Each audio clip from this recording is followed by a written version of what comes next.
Zombie Apocalypse / Apocalypse Tier List Part 2, all right? Word. Blood. A long, long time ago, before the Halo events, there was a race known as the Precursors that ruled the galaxy, and another powerful race called the Forerunners rebelled, almost made them go extinct. Some of the Oh yeah. Precursors reduced themselves to a strange molecular powder to regenerate later, but that dust became corrupted. So the first thing that happens is the Covenant end up invading Earth, right, or human space, and then it's not long after followed by the Flood invasion. It basically can transform anything. It can transform nature. When they take over soldiers, they still like have like the memories of the soldiers basically, and they'll still like try fighting you with their guns and stuff. Like they're a big hive mind that all communicate with each other, and they store all the information from like every person they've consumed in their virus or their infection. They have all the greatest minds of like military geniuses and scientists. I'm gonna say these guys just kill us, bro. It's over. We don't even stand a chance. We're not no Master Chief. And even then, I mean, he actually almost lost, but you know. So basically, we're gonna be like drafted to fight the Covenant, and you know, like we're doing all right. You know, it's mostly like grunts. You know, those little guys that get scared really easy. We let the Spartans deal with the bigger guys. Not a big deal. We're on the planet that first gets infected. You know, we're fighting the Covenant. You know, and then like yo,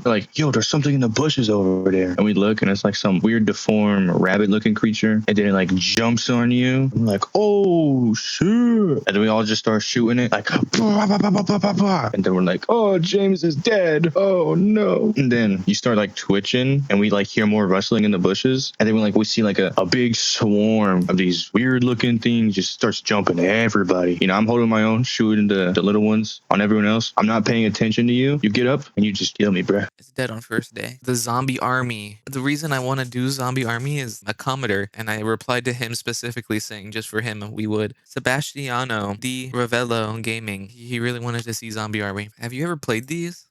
No. Okay, to keep it simple. From what I think it's pretty much just like Call of Duty zombies, right?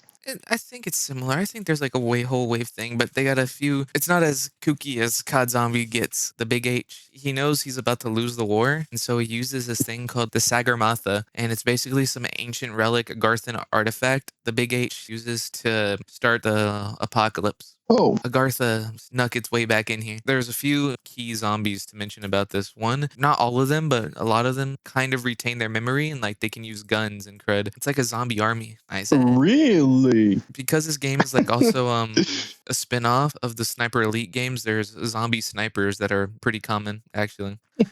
They like jump from roof to roof and like will quick scope you. There's zombies with dynamites on their chest that run at you and like try and blow up in your face. Wait, there's zombie vehicles? There is zombie vehicles, yes. The tanks and crap. There's zombies that carry LMGs, ones that like will run at you with like chainsaws, and there's ones that have flamethrowers, bro. Evil zombies. Because at least in the other ones, they weren't shooting at us. Yeah, this is just pretty much like living people, but like they have to be shot in the head. Don't living people also need to be shot in the head? Yeah, but if you shoot a living person in the body a couple times, they'll die, you know? Not dead people. Give us a scenario with this. So basically, we're like American soldiers in the war, and then we get news that the Big H has died, and we're like, oh, word, we're going home. And all of a sudden, you know, we're on the battlefield, and we see all the people that we just got done killing standing back up, and then we hear like rumbling comes from behind the guys that just got up, runs over to the newly reanimated guys, and it's a zombie tank, and we just see like some dude hanging out of the gunner seat just like Rawr! And you know, since it's pretty much just us and our entire platoon, they open fire to go boom, and like it lands like right in front of us because you know they're zombies, they're a bit stupid, and then the gunner is just spraying it, shooting people somehow, and you know we're trying to get the rocket launcher to destroy it. By the time we pick it up and get it aimed, the tank's right in front of us, rolls right over us, just crushes us, and we're dead. Dead within the first day. We just don't have what it takes. I'd be surprised if we made it through the war, honestly. That's actually a good point, yeah. Project Zomboid. Now, my thing with Project Zomboid is no one knows what starts it, but I'm pretty sure it's heavily implied that it was at some point airborne, right? And the only reason our survivors in the games are alive is because they just had like a natural immunity, but the same like the type of immunity that if they went around other people, they would get them sick. Oh, the carriers? That sounds about right. Besides that, it is airborne, but I think people overestimate this one way too hard because in the game, I get it, right? You like trip over like a window and then your entire legs cut open and you bleed out and die, right? It has to be able to get through human gas mask or regular mask, you know? Because the military could totally handle this, bro. One of the most popular Zomboid videos on YouTube is 4 dudes clearing out the hospital, and all they do is just like form a line and shoot them coming down a hallway. I swear it's not as hard as people would think Hmm. because it's just slow moving zombies. Some of them kind of jog a little bit. Yeah. It's the airborne And virus. it's also very dependent on like your stats though. And plus the entire point of the game is there's no like ending. You just die. This is how you died. Just for the chance one of us are immune to the airborne virus, I just think it's possible to like survive in the same way the Walking Dead survival. Yeah, but that's if we live. Because, you know, like in Zomboid, there's only one person that's alive, and that's you. Those chances are actually crazy. One in how many billions? For the sake of scenario, we live in Knox, Kentucky, right? Ready to celebrate the 4th of July that's upcoming. Then we look at the news and then an emergency from the president comes on. Stay inside. Ladies and gentlemen of America, I know you've heard the rumors. There is no virus. You don't need to wear a mask. You can go to work. In fact, all government employees are going to be working tomorrow. I know it's July 4th. There is no virus. Those are just homeless people. We have this under control. And so we go out to go pop some fireworks, but all of a sudden you're coughing real bad, you know, you're like and I'm like, Tanner, what's wrong? You think we should go home? And you're like, nah, bro, I'm fine. And then you keep doing this for like another 30 minutes until you just drop on the floor, like instantly drop. Like there's no build up, you just drop. And so I come over to you to check up on you, what's going on. And then I see you start like reanimating, or like your skin turns all weird and you're like bleeding from your like mouth and eyes and ears. So I instantly back up. I lock in and I'm not sick. I get very lucky. So I run away and then now I realize that the streets are filled with dead people. We didn't realize, we didn't hear all the screaming and shooting and buildings blowing up because we were popping fireworks. And I'm roaming the streets and I just see all these hordes of zombies. And then what I do is I survive for maybe a good week or so until one day I'm going out on my lonesome for a supply run where I go try and loot the Walmart to see if there's anyone left anything. And then on the way in there, I open up one of the sliding doors using a crowbar because it's like shut down. And then the alarm sets and all the zombies in the area get alerted to me. And so I shut the sliding door, I run into the store, and then I just hide in there the best I can until I hear the door open, break down, and I hear them all rush in. And so with my firearm, you know, I try and aura farm my way out, you know, and I just sit there with my AR or something and take out as many as I can before they eventually get to me. And then I would say I would be dead within the first week or so. The creator of The Boys is like the evil Robert Kirkman. Do you know who that is? That's the guy who wrote Invincible and The Walking Dead. Well, Yeah. Garth Ennis is the writer of The Boys and this zombie comic called Crossed. Well, kind of a zombies. To explain to you what Crossed is, it is an infection. It spreads via bodily fluid. But what the Crossed thing really does, it takes away your humanity essentially, and it puts a big cross on your face to signify you're like infected. It removes your empathy, it removes all of your like nice emotions, and it just leaves you with like hate, rage, and bloodlust. And some evil things happen in this comic, bro. Like they use kids to form distractions. They take a newborn baby, bro, and they eat it right after it's born. The idea is supposed to be, even though these crossed guys are like actually the worst humanity has to offer because it's just like all their evil like sides, humanity itself is actually worse. Because with the crossed, you know they're gonna kill you, want to hurt you, do all these bad things, right? You can try and avoid them that way. But humanity, they're so bad that they do all these evil things to each other. They lie, manipulate, and they're pretty much just as bad as the crossed people because they're still like killing and raiding each other all the time just to try and survive. Yikes. It sounds pretty bad, dude. It's like if the purge was forever. We're dead on first day because first of all, again, there's a random event that just a whole bunch of people are like randomly infected. It's never really explained what happens in the comics, so we could be a part of that. You never know. I think it's possible we aren't dead on first day. We can maybe stay away from like evil, bad people, right? And we're gonna know what they all look like because they have the big cross on their face. And like even in reality, we try and stay away from like crazy people, right? Realistically, I think we could avoid them for a little bit. We're gonna be going down to the local Dollar General, right? To go on a basic grocery run as we're broke roommates. And so while we're down there buying some random like bag of peas, some guy runs into the store and just jumps over the counter at the cashier and just instantly starts beating their head against the register. We're like, oh my God, this is crazy. And so we instantly run away and we call the police. The police do not pick up. The lines are probably overburdened by everyone else calling. We look outside and there's plenty of other people just outside, like running around, beating each other. And it's very very, very worrying. But we notice they have this cross on their face, right? And so we probably just think at the time this is some weird, like either cult or like riot going on with the insignia on their face. So we run away, go back home. And of course, there is some news about it. We look at our TikToks, see all the fighting. But eventually, because this is sort of like malicious human people, we know for a fact that they are going to cut down the Wi Fi and stop the water supply and stop electricity. There's no Cut more. down the Wi-Fi. Don't even joke. And so we're forced to go out to survive. And we eventually meet up with a group of people, right? And things are going all right for maybe, let's say, a month or so, right? But eventually food's running low and people start getting angry with each other. And then a group fight starts happening. We try not to be too big of a part of it, but things are just so bad. They start like a little mini war between each other and we're caught in the crossfire and eventually die. Not even by the crossed people, but by the Oh, humans. evil. Dead within first week and suffering. The Blackwing virus. It's from Star Wars. In lore, it's like kind of contained because they were on this like ship or something, right? One of those big Star Wars ships, bro. I don't even know what they're called. It's just called a Star Destroyer. Yeah, they're on a Star Destroyer ship, and this guy named Darth Dreer, he wanted to unlock immortality through Sith alchemy, and he used an ingredient known as the Murakami Black Orchid, which is like a really rare and self-aware force-sensitive plant. So like it's a plant that has the force in it and is sentient, I guess. Yeah. But of course, it gives eternal life, but in the zombie way. It spreads across the ship. That, by the way, Han Solo and Chewbacca are on the ship at this time. They don't get infected though because they're in a airtight, sealed prison cell, and they eventually like are able to escape from the zombie stormtroopers. And speaking of the zombie troopers, they can still shoot at you. By the way, I doubt their aim's any better.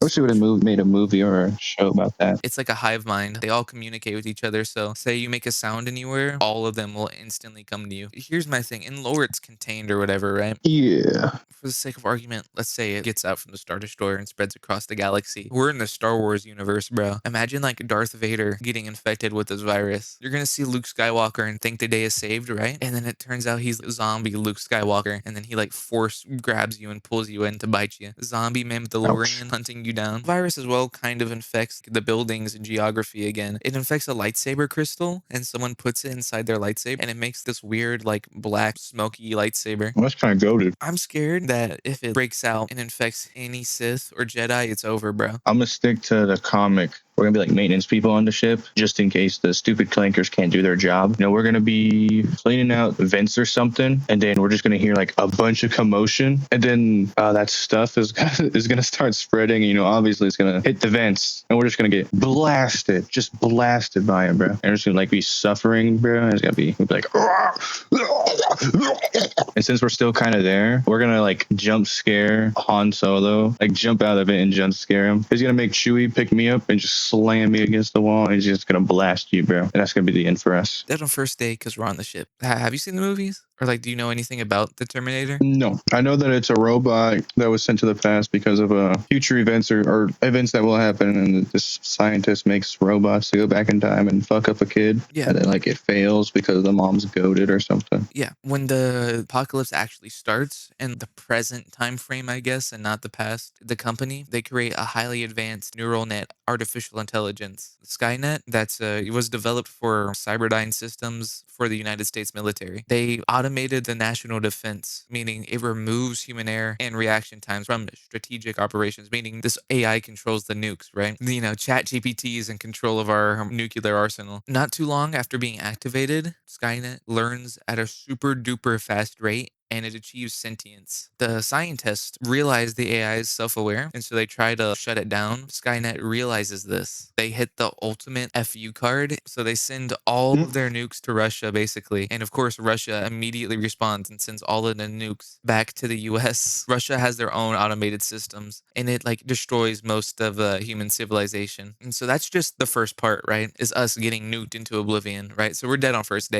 And after that, Skynet over time uses their machinery and factories to create the Terminators, basically. They have these big, large ships that are basically VTOL gunships that the AI controls and troll the skies to look for human resistance fighters. Then you have the T-1000. The liquid one, the liquid metal one. Yeah, the liquid metal guy.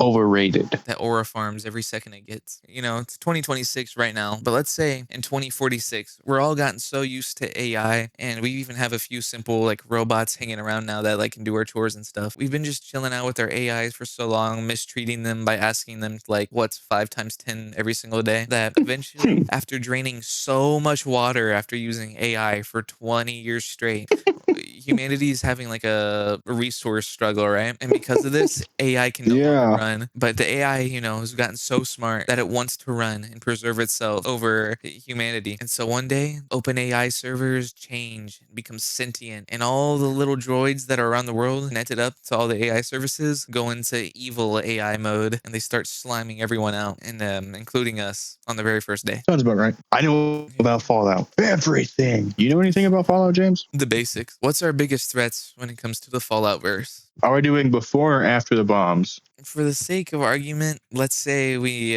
survive the nuclear blast somehow. So, if we do survive, well, because I was trying to figure out what vault we would be in because the vaults open at different times. Well, New Vegas is the popular one. We'll go with that. Before the bombs dropped, most of the monsters are appeared. The Deathclaw is pre-bombs.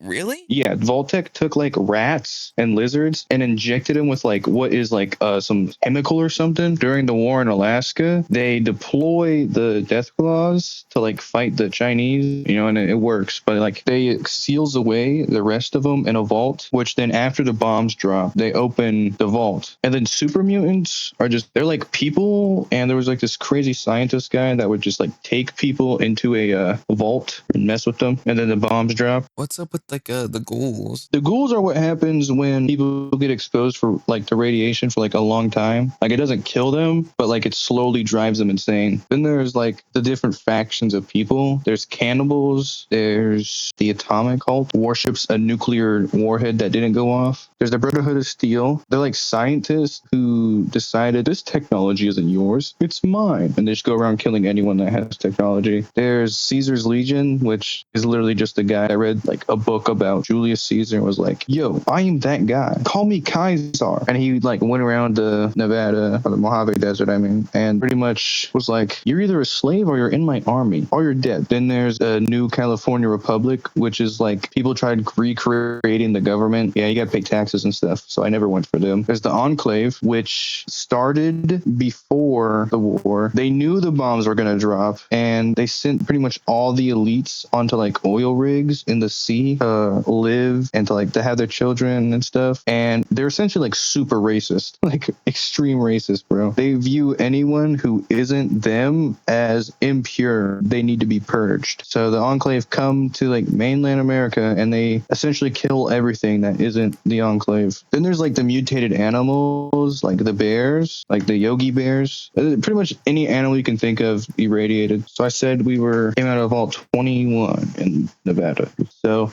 after we get out of Vault, Mr. House has his like robot people is like, welcome to Las Vegas. And he's like, you are going to gamble for me. And if you don't, I'll kick you to the curb outside of town. And we're like, oh, bro, we're kind of broke, dude. And so he pretty much kicks out all of us because we ain't got no money. Outside, there's like a gang of people, and they're like, hey, buddy, how you doing? And they're like all dressed up as Elvis. They're like the Elvis gang. Do you need some help? And we're like, we ain't got no money, bruh. And they're like, oh, get out of here. And so, we're trying to leave. And then like these freaking street rats come up and just stab you, bro. They just shink, shink, shink, shink, shink, shink, shink, shink, shink. And I just leave you there because like, what am I gonna do? And so I run out the doors on the side you're not supposed to, because pretty much right out there and like down the road is where all the freaking death claws are. So I go down that road thinking, wow, there's no one safe. And then I hear loud booming coming from behind me. I turn around, see this like demon looking creature chasing me, bro. Chases me into a cave. I'm like, ooh, I'm safe in here, bro. It's so cozy in here. And then I look down, human bones everywhere. And I try to leave the cave, and I get like Mike Tyson knockout punched by the death claw as soon as I exit the cave, bro. Slams me into the wall. I'm like,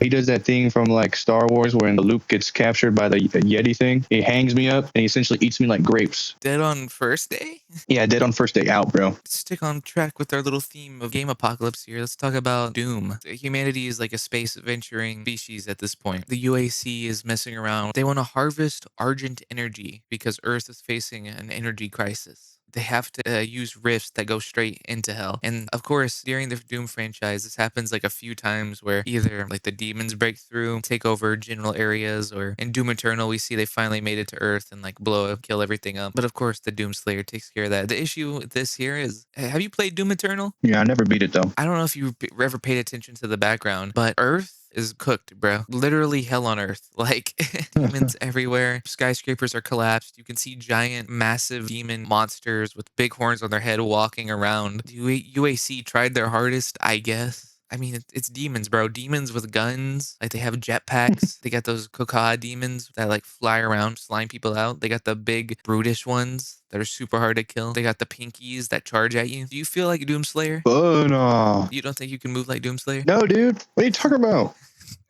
Come That on, guy bro. has like a freaking 5 mile vertical, dude. Bro, And he has because like angelic power too. It's like what's the UAC is gonna be on Mars. They're gonna open up their portal that allows demons to come through. They're gonna take over Mars because the Doomslayer is sleeping right now. The UAC is gonna end up doing something stupid, and they're gonna open a portal on Earth, and then the demons are gonna come out and take over Earth, bro. Me and you will be like chilling at the local Long John Silver's, bro, and get slimed out by a giant demon monster stepping on us. Dead on first day. We don't even get drafted into the army to fight against them, bro. A lot of dead on first day. Yeah, that sounds about right. I think Marvel Spider-Man. with the Spider-Man where he rips off all the heads of all those zombies. Oh yeah, that's so goated, The bro. aura farms. You got the Moon Knight blade. Does Deadpool turn into a zombie? He's like half zombie. Or is like Logan? Yeah, he Because it becomes like makes full sense for him zombie. not Wolverine becomes to. like full zombie. What? Bro's Zombies in this regeneration universe. abilities suck. Like Deadpool actually doesn't even like regenerate anymore, I don't think. He becomes like nothing but a head. Oh yeah, I remember that from the movie. To explain quickly how this happens, you know who the Sentry is, right? The guy that has the black version where he goes crazy and just murders people. Yeah, so the Reality Stone in one of the Earth multiverses or whatever messes around and it creates the zombie virus. The Watchers decides to get that Sentry who ends up becoming a zombie out of that universe.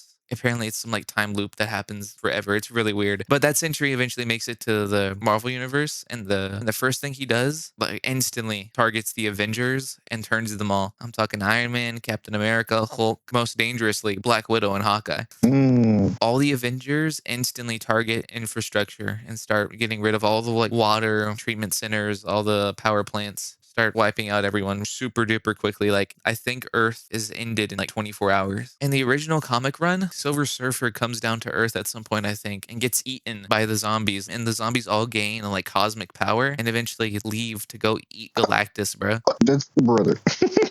What? See, I don't get that. I mean, I know for like comic sense, you know, you gotta do something like that. But it's like, come on, man, it's the Hulk. He literally can't even kill himself. Yeah, but he can become infected. The rules are interesting, but like literally everyone can become infected. We're gonna be in New York traveling, wanting to visit the Statue of Liberty. And the thing with this universe is it's not gonna be some cool superhero. We're not gonna get slimed out by the Hulk. We're not getting slimed out by the Fantastic Four. It's gonna be Daredevil, bro. Jessica Jones. Some street level hero who's infected. Yikes. Kill all of us. I don't even think like they really care about infecting the humans. They just eat the humans alive. Let's talk about Minecraft here. Is that really an apocalypse though? I mean, I think the mobs are interesting enough to put in here. You got the Yeah. zombies. They can infect villagers and stuff. Yeah. I'm assuming they can infect us as well. And then you have Endermen. I'm pretty sure it goes like they were like normal people, ancient civilization of Minecraftians that figured out how to get to the end, but then got stuck there by the Ender Dragon. And to live, they had to eat the chorus fruit, which teleports them wherever they're like looking, and it mutates their body to look all funky. This is purely based off of YouTube videos of lore, I know, like game theory, right? because it's Minecraft. Yeah, it's Minecraft. It ain't got much lore to it, bro. But we're working with it. With their eyes, I'm pretty sure Yeah. like their eyes make you want to look at them too. And then of course you got like skeletons that shoot the bows and arrows at you. Like that would hurt us really bad. One arrow, Ow. and that could be the end of our story, bro. One arrow is 3 hearts. And of course, the most famous, the creeper. Oh man. Realistically, I don't even think we could deal with all the other big monsters. Like, I don't think we're gonna be dealing with the like Forgotten City monsters or the Nether monsters. I feel like besides the creeper, you see a skeleton with a bow and arrow, run away and don't stay near them. You see a zombie looking all zombie-ish, you run away. Yeah, it's like a zombie. They're stopped by a door. In the movie, these 4 random people who randomly travel to the world are like able to fight against them relatively okay. Do you think we have everything we need to survive in the Minecraft world? Because we're gonna be like normal citizens, bro. We're gonna essentially be like villagers, just like going day by day. Like, oh, just go to bed. Oh, all the zombies are gone. Woohoo! Maybe for villagers, we can have an iron golem with this. Then some freaking square-headed guy comes by and just gets a couple blocks high and just beats him. The pillagers, Them. pillager raiding parties. Yeah, you gotta watch out for them with your evokers that like fight you through the ground. We got isekai'd into the Minecraft world. That sounds about right. We're just playing on the game, and then all of a sudden we get sucked into the screen. Now we're the main people. We're gonna be like at a village, you know. Oh, hey guys, and we're just gonna be like, all right, well we already know what to do. So we like go and get some wood or something. You know, maybe make a little house, and we steal a bed from a villager and just sleep. Go and steal food from the village. Maybe like go fishing or something. And that's really about it. Maybe map out the area and just start living life, boring life right there, doing nothing every day. How do you think we do against the mobs? The zombies are really easy, bro. Don't get hit too many times. That's how the infection works in that game. You get hit too many times, at least with the villagers. I'd say, you know, we do just fine. Stay away from the bad things, huh? It makes me wonder how Steve in the Minecraft movie actually managed to stay there that long. That freaking dude is crazy. He has to be insane. There's like literally nothing to do. Like other than like beat the game, bro. It's like, what do you do? Oh, you build? What do you do after that? Oh, build some more? Okay. What do you think? Surviving Crazy, or man. barely surviving? Bro, we're surviving, but like we want to kill ourselves because it's so freaking boring, bro. Staying alive would be a boring life in Minecraft, dude. Like going to bed at night and then you just go out and it's like, what am I gonna do now? I guess I'll go farm for the day. Pretty nice, boring life. I know some people that would love to have that. The biblical apocalypse, the tribulation, post-game interview Kiani here. I just want to say all of this discussion is purely for entertainment purposes. So please don't take anything we say very seriously, as we could be very incorrect and horrendously uninformed. There was a whole lot of things that are going on with this one. Okay, the very first thing that happens beforehand is that the Antichrist is like some really liked figure that gains a position of power and like slowly makes the world worse over the course of a few years. Not only is humanity already like falling apart in its own way because the Antichrist has been ruining the earth, there's resource struggles and all that happening. First thing that happens is the 7 seals. The very first 4 seals are the 4 horsemen. You got the first rider wears a crown and carries a bow, going forth to conquer. Then you got like the fiery red war horse, which this rider has a great sword and the power to take peace from earth. And this horseman makes people want to like fight and slaughter each other. Then you got the black horse, which carries a pair of balance scales, the rider. This symbolizes severe famine and economic collapse. And then you got the pale horse, the greenish gray horse. And this horse is explicitly named Death. This rider brings widespread plague and mortality to the earth. And then you got the next 3 seals. You got the martyrs, which is souls of those slain for their faith cry out from under the heavenly altar. And then the 6th one is creation uncreated. Like a massive earthquake occurs, the sun turns black, the moon turns blood red, and stars fall from the sky. I don't know if this is right, but I guess Jesus and Satan are having like a great war. And, like, Jesus and the dragon will fight at the end. Even the people in heaven have to deal with silence in heaven for an hour, which I bet is scary. And then there's the 7 trumpets. Arguably, do we even make it past the famine? Bro, I'd starve to death. What are you talking about? Maybe we get to see the horsemen, you know? All the people who get stuck on Earth and survive the famines, I guess, are gonna have to deal with just the horrible tragedies that happen on Earth. You know, it's a random day or on a random month. Nothing's really happening. It's been a long, hard few years, you know? There's been a few wars happening. Inflation's sky high. Food's a little bit more hard to come by. Gas prices are absolutely deranged and insane. Can't even afford to drive anymore. But we're making it the best we can. We're looking on TikTok, and then we see the new most viral TikTok, which is Jesus has returned. Uh-oh, that's scary, right? And then go outside. We see the clouds spread apart, which is when the horsemen start riding down from the clouds. And we know a little bit about theology. We recognize this stuff. And we're like, oh, this is really bad. All war breaks out between all nations at once. Meanwhile, the Antichrist and Satan, as well as the Jesus and the armies of angels are having their own fights. And realistically, we're just gonna like die from starvation. Yeah. Probably nuclear warfare happens. We're taken out that way. A massive earthquake takes us out. A meteor hits us. So many ways to die You here. try taking a sip out of like a river and it's poisonous and you die. Pretty much the ending of the world and the 3 Abrahamic religions are essentially the same. If we choose one of them and we believe in one of them, it's a 1 in 3 chance of being right, bro. Even if we are believers, then it's like, We still might get killed at for the same believing. time, it's like we could still like suffer. So then who was the right one? The Mormon. Yeah, instant death. While making this video, I finished season 2 of The Pit, and Dr. Alashimi, I think I'm having a heart attack and need chest compressions right now.